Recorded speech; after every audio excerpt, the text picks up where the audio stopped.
बोलो ओंकारेश्वर भगवान की जय। जी ज्योतिर्लिंग के दर्शन के लिए आप लोग पधारे हैं। ये राम से 14 पीढ़ी पूर्व मांधाता राजा हुए हैं। शिव पुराण में उल्लेख है जिन्होंने मां से नहीं पिता से जन्म लिया था। उनकी तपस्या से ये शिवलिंग प्रकट हुए, स्थापित लिंग नहीं है। जिस प्रकार आरती करते हम प्रण अक्षर के मध्य, ओम अक्षर के मध्य, यह तीनों एका, जय शिव ओंकारा। एक ही शिवलिंग में ब्रह्मा विष्णु महेश निराकार धरती से प्रकट हुए हैं। इसलिए अखंड दीप जो जल रहा प्राचीन समय से, एक ही दीपक में 3 बातियां लगातार जल रही है, ब्रह्मा विष्णु महेश की। इस पहाड़ी के ऊपर 7 किलोमीटर का परिक्रमा मार्ग है, वो भी ओम आकृति में है।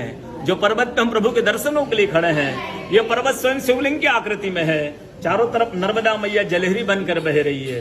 पूरे 12 ज्योतिर्लिंग में शयन आरती होती है, लेकिन बाबा का विश्राम ओंकारेश्वर ज्योतिर्लिंग में है। तो उनके शयन के लिए झूला पलना चौपड़ पास से बिछाए जाते हैं।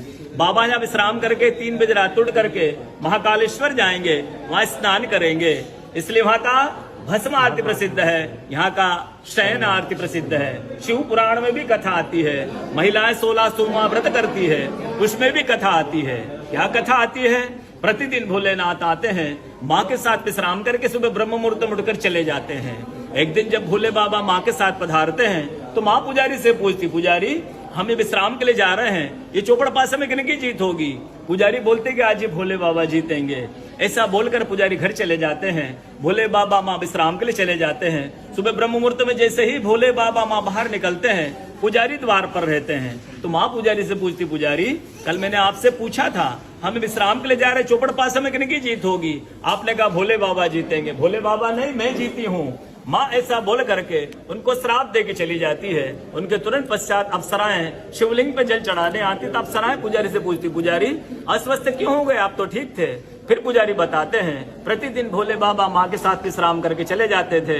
कल भोले बाबा माँ के साथ पधारे, माँ ने मुझसे पूछ लिया, पुजारी हम विश्राम के लिए जा रहे, चौपड़ पासा में किनकी जीत होगी? मैंने कहा भोले बाबा जीतेंगे। भोले बाबा नहीं, माँ जीत गई, माँ मुझे श्राप दे के चली गई। अप्सरा बोलती, चिंता ना करो, हम अंदर जाकर शिवलिंग की पूजा करके आते, फिर इसका उपाय बताएंगे।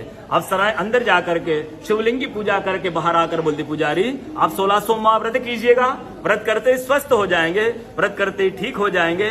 ये वो कथा का दर्शन ओंकारेश्वर ज्योतिर्लिंग में प्रतिदिन होता है। बोलो ओंकारेश्वर भगवान की